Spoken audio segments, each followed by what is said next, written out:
Hello everyone and welcome back to another episode of Arch&Craft. Today we're going to be doing part 1 of a 2-part episode series, How to Improve Your Walls. Well, let's get right on into it.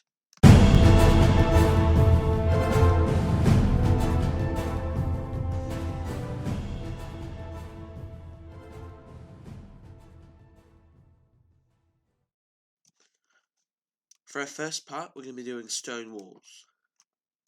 Often when you're building castles, you'll be really tempted just to use single stone wall, single block of stone wall, and that's all you're going to use. No texturing, trusting to the pretty good texture of that block.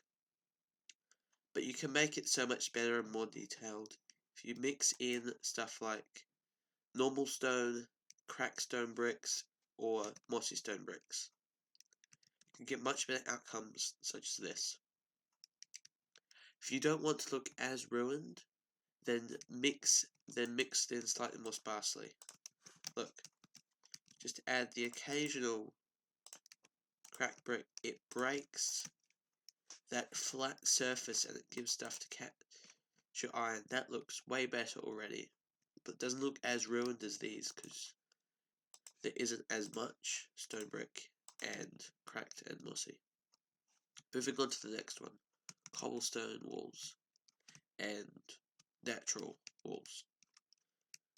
Cobblestone walls, this looks horrendous, I'm going to be honest.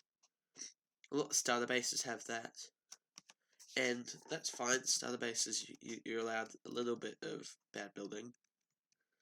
But once you start building in creative mode, it's not really acceptable. If you mix in gravel, it gives that great, old, decaying, ruined wall sort of texture, the sort of you might find in old buildings where the whole thing's sort of just breaking apart. Even more ruined than those ones.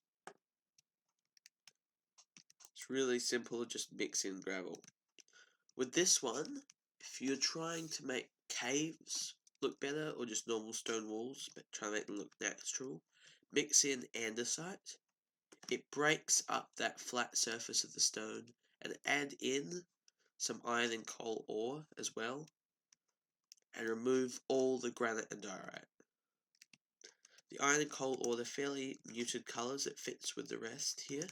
They're not bright like redstone, lapis or diamonds. It just adds to the texture here. Now we're moving on to wooden walls. A pet peeve of mine is flat wooden walls. They look so bad. It's so easy to mix in an extra texture. Like, look how good these look. This would look great for Wadland Daub in like a rustic house or something. Mixing birchwood and white terracotta, that looks great.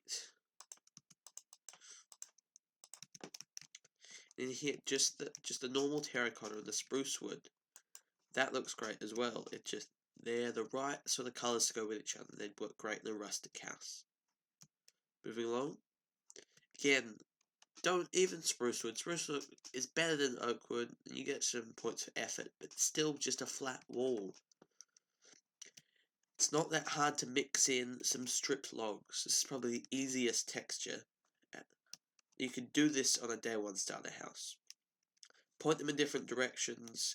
The detail in the texture works great, and you can really see the effort that's gone into it. It really improves the build, and it's not very hard to get a hold of these materials. With that, we're nearing the end of the video. Part 2 will be up in the next couple of days. It's about adding slabs and stairs into your walls to add more depth and texture. But if you enjoyed this video, drop me a like, subscribe, and we'll see you in the next video. Goodbye.